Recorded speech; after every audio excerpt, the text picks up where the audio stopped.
Hello and welcome to Insight Germany. Today, my guest is the first organist ever to be nominated for a Grammy. He's most probably the first organist who doesn't play in churches at all, but in concert halls. He's also been called the enfant terrible of the pipe organ. Liberace meets Billy Idol, and the list goes on. The fact is that Cameron Carpenter is a virtuoso musician who is trying to single-handedly drag, kicking and screaming, the image of organ music and organists into the 21st century. Welcome to the show. Would that be a fair description? No, thank you, Robin. I mean, it's hard to say what would make it fair or not fair. I don't know if it's quite fair to Billy Idol.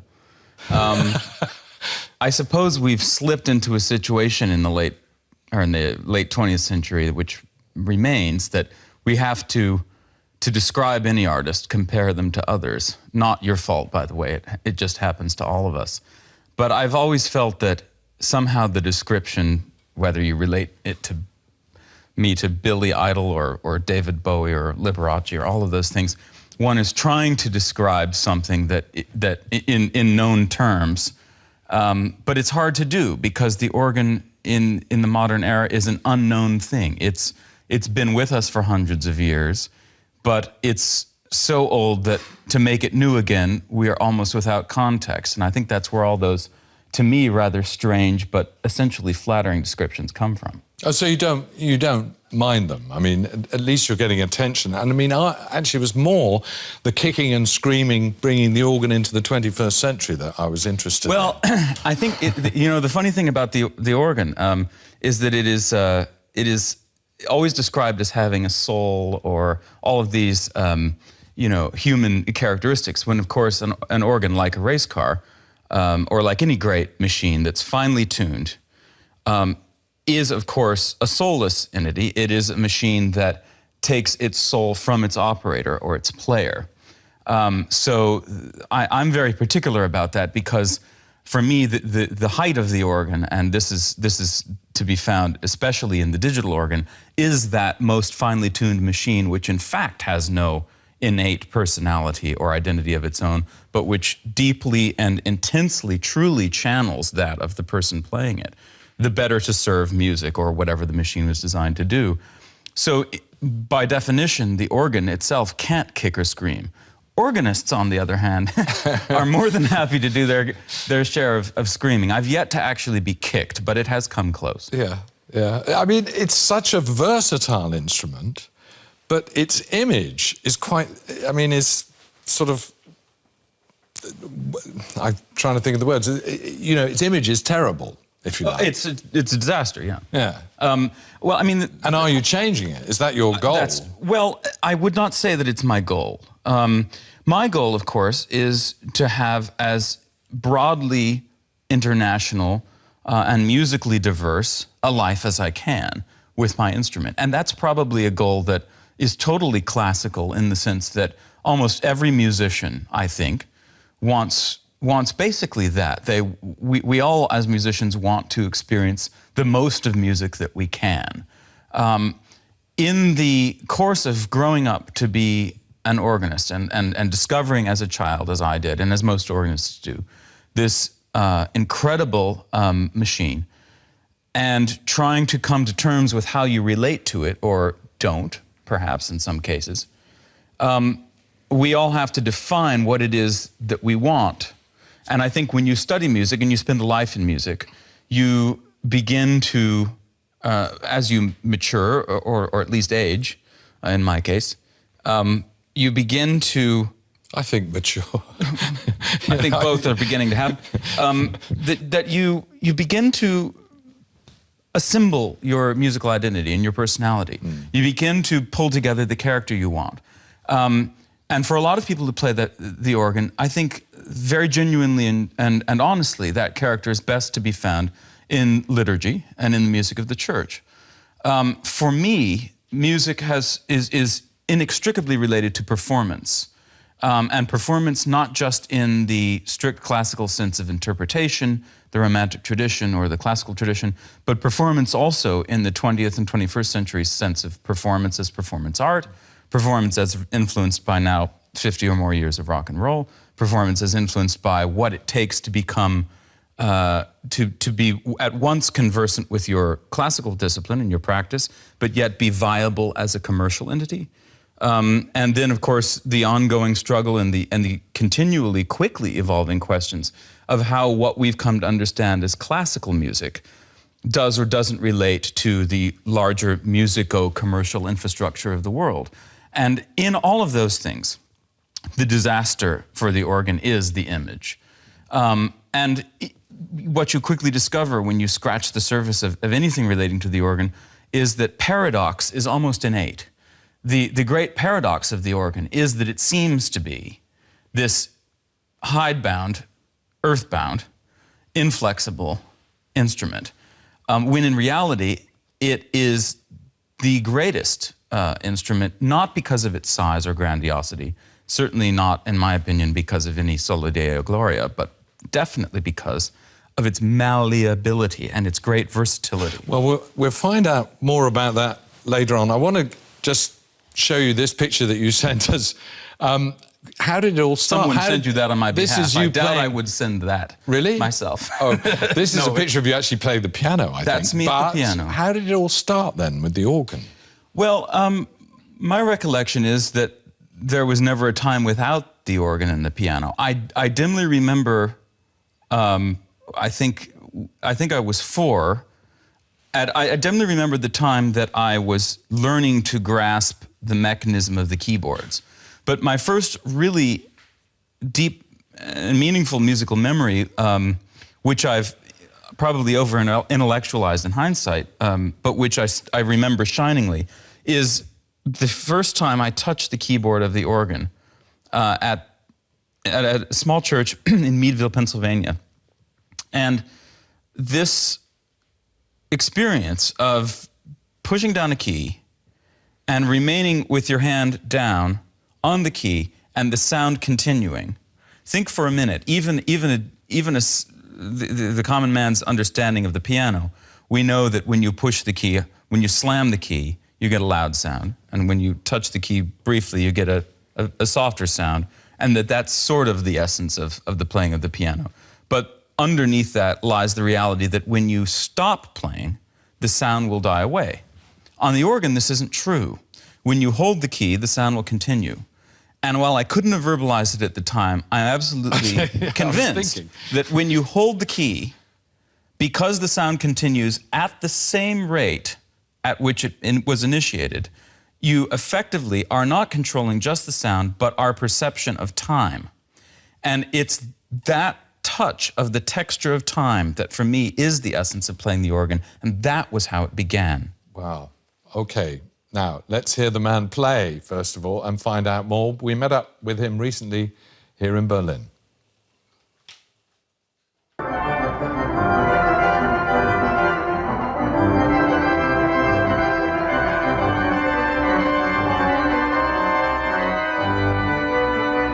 Carpenter is dusting down works by famous composers such as Johann Sebastian Bach in his own inimitable style. Carpenter won the coveted Leonard Bernstein Award in 2012 and is the first organist ever to get a Grammy nomination. He fills concert halls from New York to Tokyo.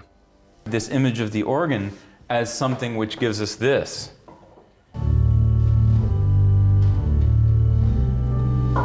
This very droning, boring, horrible thing that goes along with no rhythm and slowly makes us feel guilty and wish we were in hell, which we already are. There's certainly nothing dull about Cameron's passionate playing.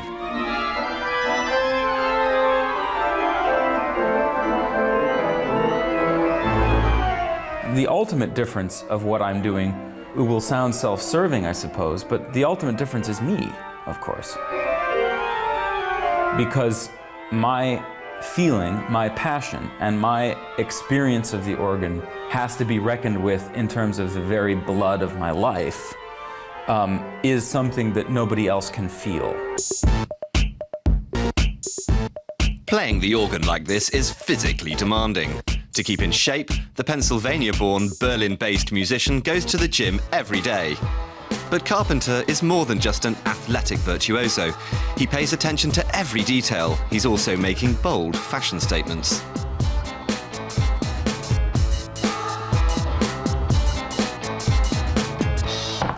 He even designs some of his stage outfits himself.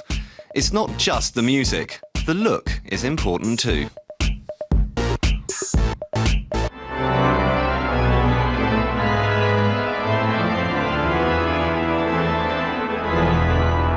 One can't talk very well about style and fashion and go on stage to show those things unless one is conversant with the world of fashion, which means that you need to look like a model. And my challenge as an artist is not just to play music, but to bring the highest work I do into a light in which it can be seen and understood by the people of our time. Cameron Carpenter already has a spectacular act, but he's not resting on his laurels. He's working on his legacy in another way.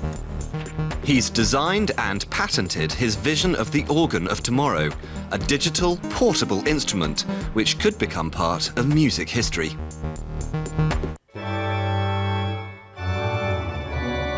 Having proved itself in the studio, this touring instrument is now set to go out on the road.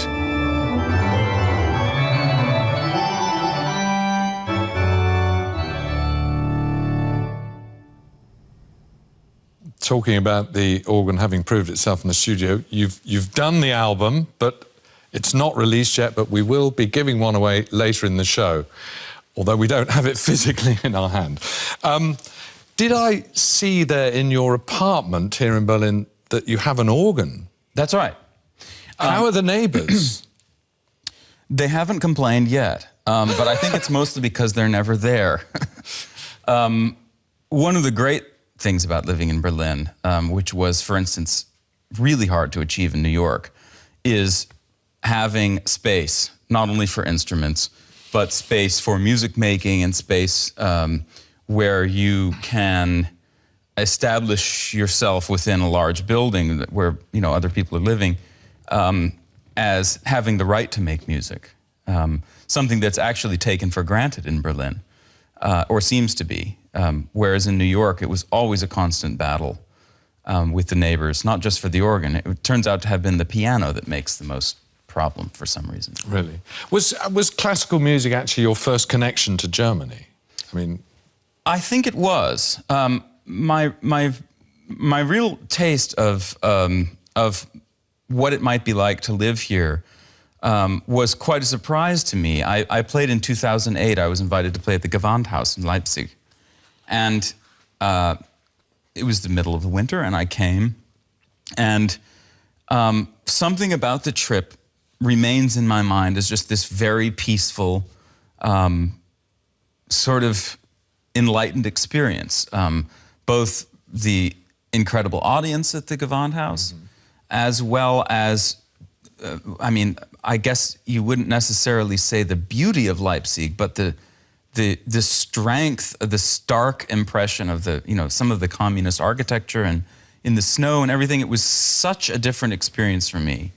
And out of that trip, I ended up meeting two people who became my two best friends in life, both of whom are German.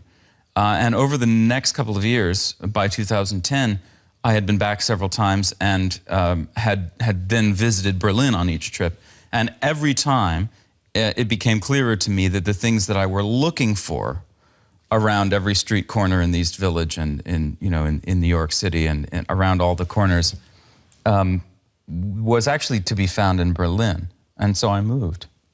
That's your reason for coming? Well, there's several reasons. I never really have a good single answer, but I guess that's also like Berlin. I mean, it's impossible to say one single thing that identifies the city. There are many things, and to understand them together is a little bit complicated. You also talked in the report there about your style and fashion. Is your style your personal preference, or are you doing that to sort of provoke that people watch you, that you're different to others? I don't think I'm that different to others. And I think that... As an organist... yes, I mean, you know, there's this picture of organists being in rather grufty old suits. That's fair. You know, playing in churches. But I you think know.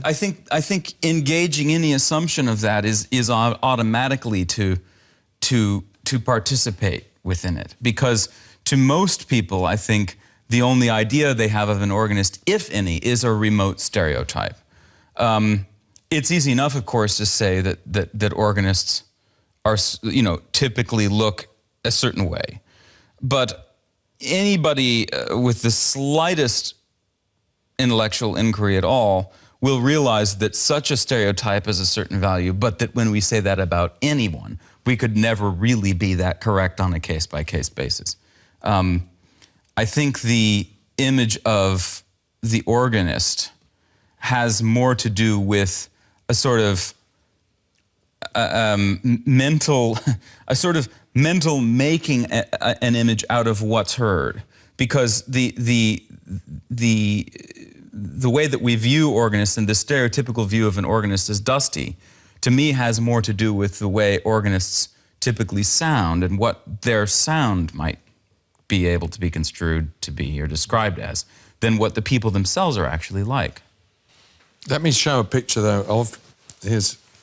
I don't know, did you send us this one? Or Well, that's certainly one I've approved. That's some things I designed and that's a look I your styled. design? That's something I was wearing on stage a couple of years ago. It's a sort of toreador. Yes, it is. You'll find also that some of the things I like to wear are a little bit military in character. And why is that?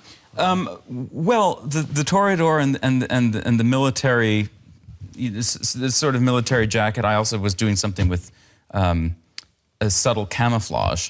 That, of course, is a conscious thing. I like to think about the image of the organist as being a musical warrior and as being a champion. I suppose a person who is religious might, in the same character, try to imagine it as the avenging angel of the organ, or some such, or maybe there might be even a more chiastic reference, because there is an element of contending with the beast, whether you view that as the forces of evil or the bull to the toreador, or the opposing forces to the general. There is something about the organ that represents a massive force that has to be conquered to be turned to good. And the conquerance, of course, is really of oneself. One has to grasp totally one's abilities. You have to have, in playing the organ, you have to have a mental acuity that allows you to grasp many different musical ideas and physical activities simultaneously. Of course, you have to have, I think it helps to have, a very athletic frame of mind and a physical willingness to take physical risks and to exert yourself. You can't have a fear of that. Yeah, it's like playing the pedals. We saw a teeny little bit in that clip. I think we'll see a little bit more in the next clip, but I've never seen anybody play the pedals that fast. And you design your own shoes, don't you? I do, yeah. I mean, and in the case of the Turing organ, the pedal board for the first time, for what we think is the first time, has been radically expanded to have even more notes. Oh my goodness. Which is partly it's partly an outgrowth of my feeling that I want to be able to play with the same fluidity and hopefully grace, expressivity, of course, but also technical, facility with the feet as with the hands.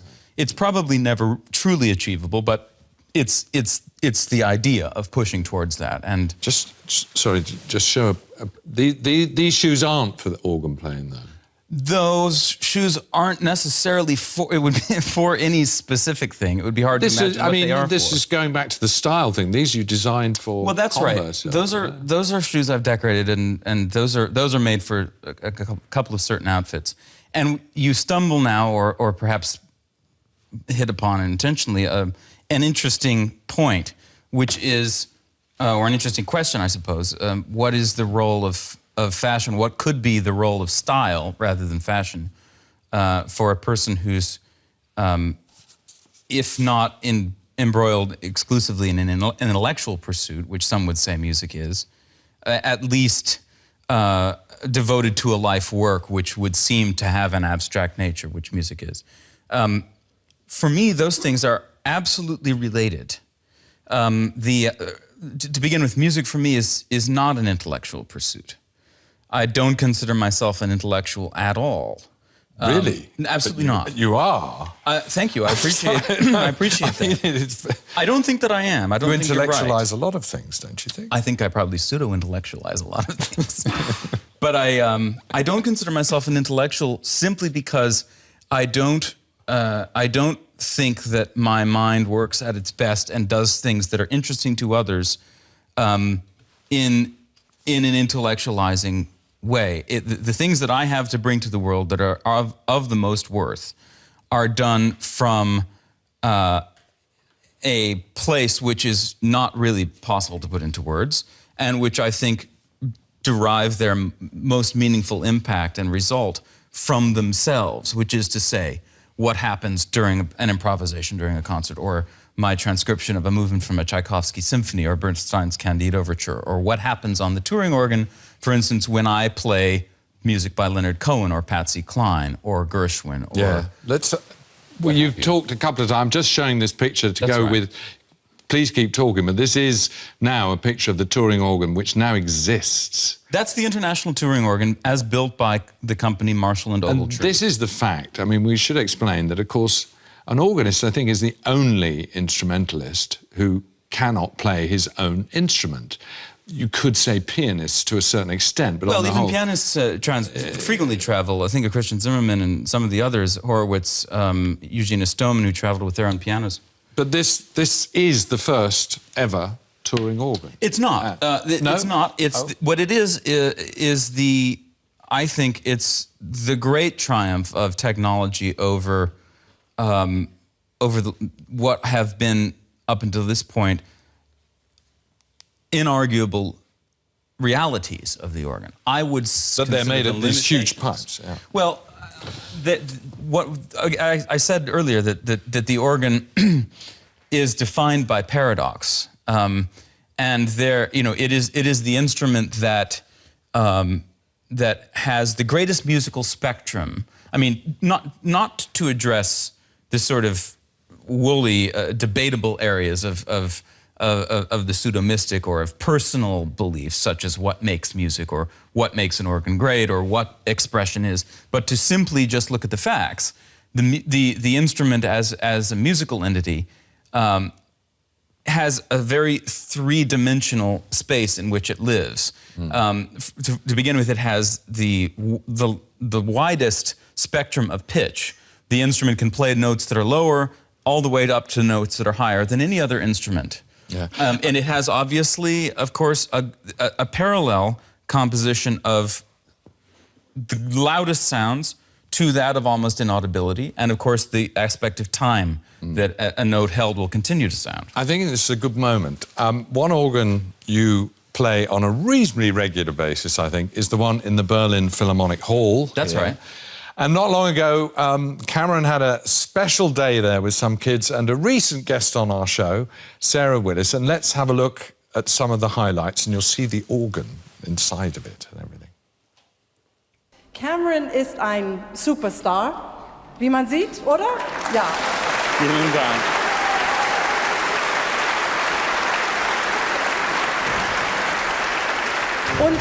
Und ich finde, Cameron sieht nicht so ganz aus wie so der typische Sonntags-Vormittags-Organist. Also jedenfalls sieht er nicht aus wie unser. Cameron, you use your feet a lot and you have these special shoes. Does the cameras get them? He makes them himself. Er macht die selber. Diese Tanzschuhe für Latin Dance. Für Latin Dance. Er spielt auf unserer Philharmonie-Orgel. Can you tell us, Cameron, about the Philharmonie organ? This is the Spieltisch of the neue Spieltisch of the Philharmonie organ, and it's an organ by Karl Schuker Orgelbau here in Berlin.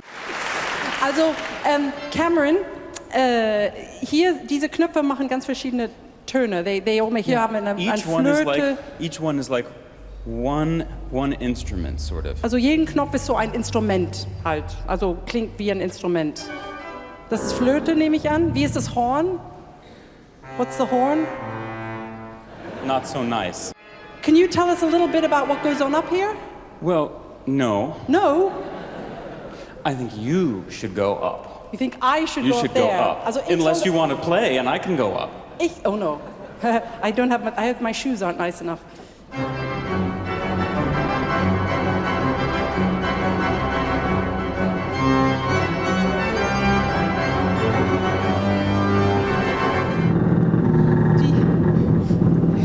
Die vibrieren auch ganz schön, wenn du spielst. Die sind die Fußpedalen, stimmt's? These are the feet.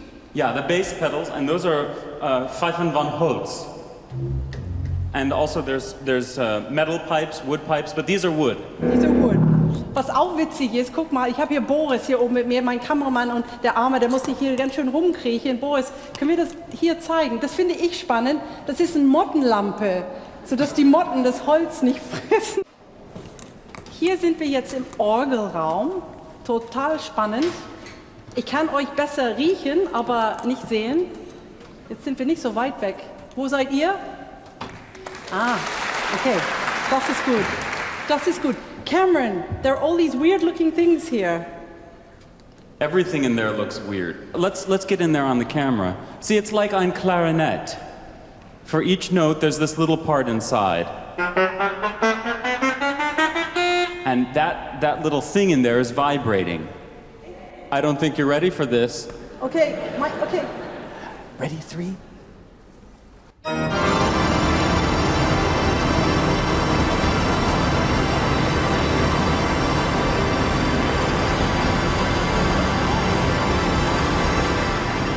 No, it was good to see the inner workings for those who don't know.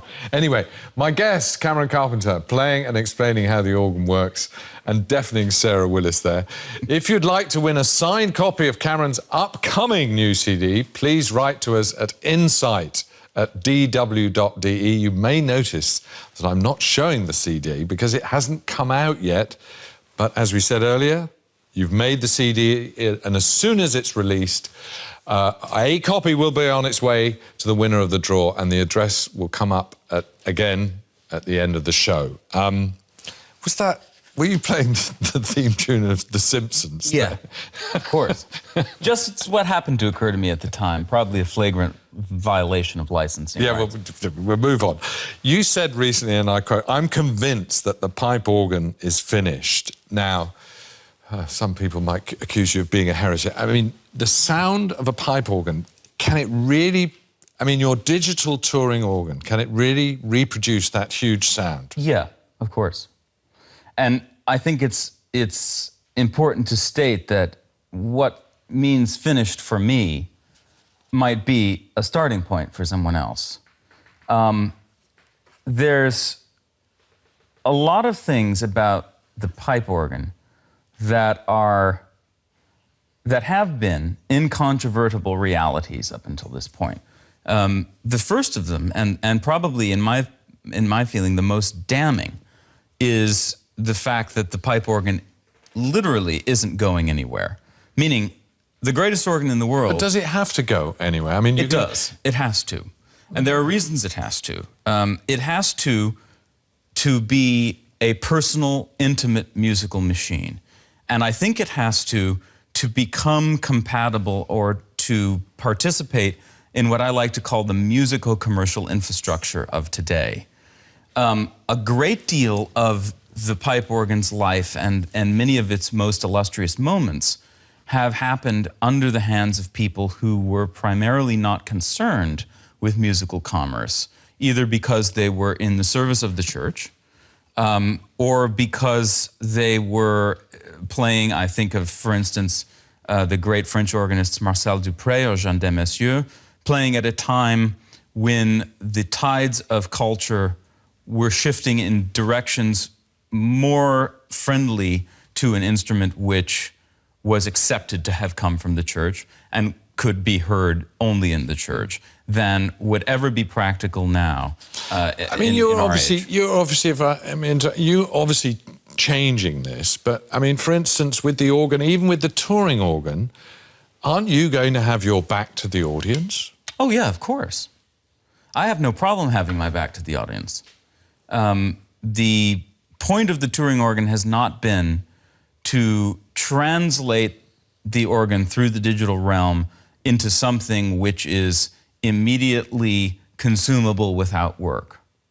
The only point of the Turing organ is to make a single great organ transportable anywhere in the world and to keep it consistent from venue to venue. We have had before Turing organs.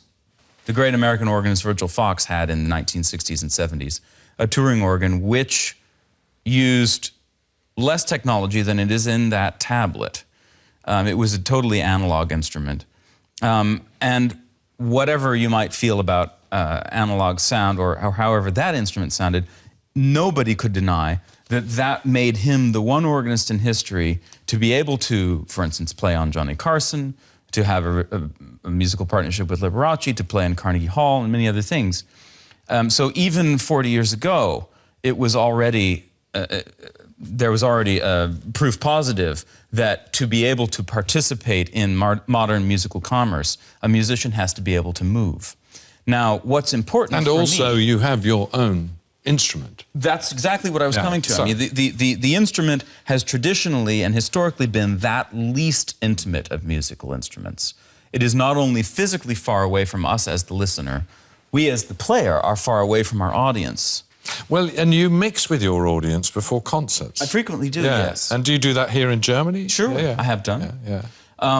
I mean, I've done it in Asia, I've done it in the United States, and I think it's always important as a performer to have a very strong sense of where one's inhibitions lie so that you can overcome them. I think that's one of the things I believe so importantly in the digital organ, is that it allows me many ways to overcome the innate inhibitions, or what could be seen to be the inbuilt inhibitions or limitations of the pipe organ. Its great distance, its great removal, and its overbearing size physically are for me things which can't only be seen as grandiose and which shouldn't be necessarily assumed to be good simply because they're monumental. A monument, after all, as I'm very fond of pointing out, is frequently something which is erected to something we no longer remember and which no one living has experienced, and around which traffic is diverted. And it's that diversion of traffic that concerns me the most. We must turn away from the organ, turn to our questionnaire that we send out to our guests. I want to ask you some things about Germany, or you replied to some things. My about pleasure. You put down as your top down, which practically everybody does, Berlin, but you put runner-up Kiel, so I wondered why Kiel? Well, Kiel is real, as I've been told by people from there. Kiel is the hometown of my best friend, and a place that was one of probably the main outlying German town or city, small city that I got to visit, other than, of course, Berlin. We would go there and visit friends, and I was always overcome with the beauty of the place. Not just in terms of, not so much in terms of the town, but in terms of it being on the water, and that it was somehow the East Hampton of Germany or something, with the sailing and also the attitude of sailing. But, you know, pretty much every question on that questionnaire, in as much as it relates to a city, I could only ever really answer in terms of people, because it's the people that have made Germany a warm place or an interesting place for me. One can talk about so many other things. We can talk about the German food and the German organs, Well, the politics, the ceaseless Amts. Yes. But it's the people. The Eichamt. The Eichamt. Which is, I was working this out, this is the Office of Weights and Measures, isn't it? That's right, right. And you put that down, the calibration mark on the wine glass. Well, this, your favorite German culinary achievement. For me, that's a very loaded answer, because, of course, to consider a tiny mark engraved on a glass as the greatest German culinary achievement is to make a very snide remark about German food. But I find it actually funnier in the sense that, first of all, I always thought there should be a joke that there's an Amt for that. Because in tech and in the United States, you can always say, well, there's an app for that.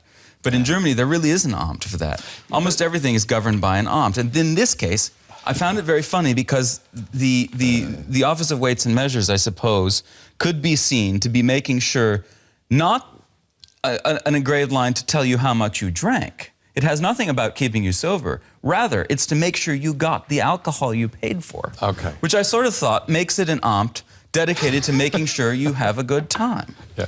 Let's move on. You write that the coolest German historically is Magnus Hirschfeld. That's right. The doctor and sexologist who was an outspoken advocate for sexual minorities. Let's find out a little more about his work and indeed the history of the gay liberation movement here in Europe.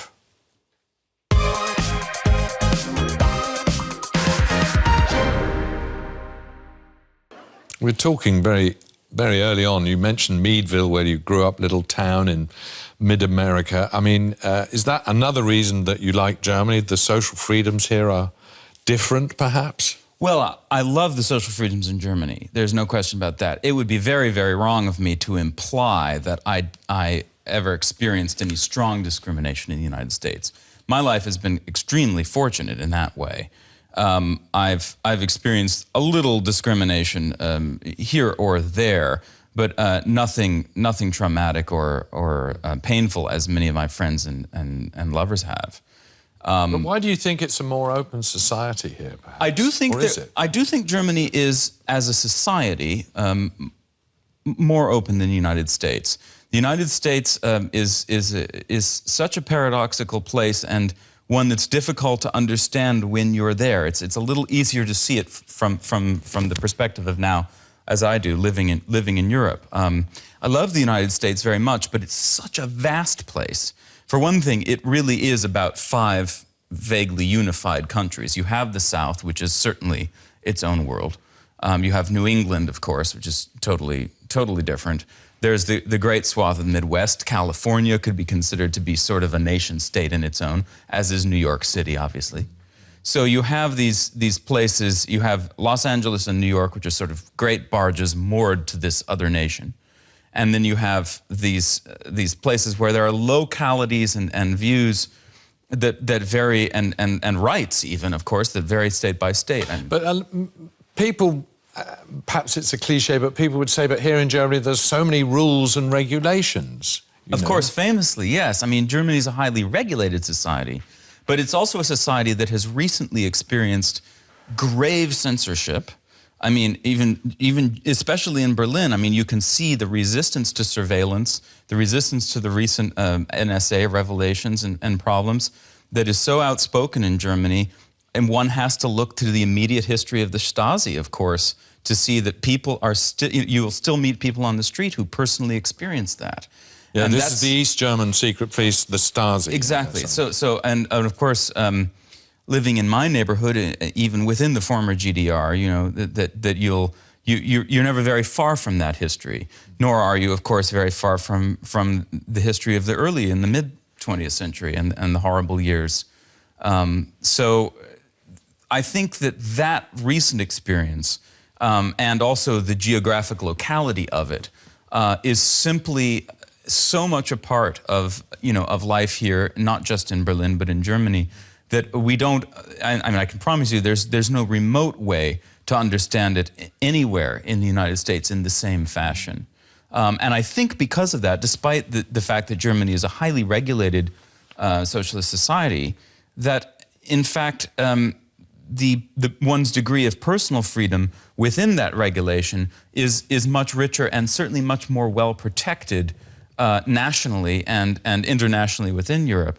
So do you think, finally, we've run out of time, I'm amazed, it's gone like a flash, but do you think this is home? Is this home for you now? Are you staying? I think so. I think Germany is one of 2 homes. I mean, I'll always be an American, but I'm an American who has chosen to live here because I felt it would enrich my life. If only I would have known in the first few weeks of thinking that, how much it would enrich my life, I would have done it even much sooner. So yes, I mean, it's... You've enriched our life. Thank you very much. Look out for Cameron Carpenter on tour in a concert hall near you now with the organ that's travelling around. It's going to travel all around the world. And into Germany many times in May 2014. Yeah, Cameron Carpenter, thanks very much for being with us. Thank you, Thank you for watching. Do write in to us and talk about anything you like, and also you could get into the draw for Cameron Carter's CD, which will be hot off the press soon. That's it. Bye-bye. Until next time. Cheers.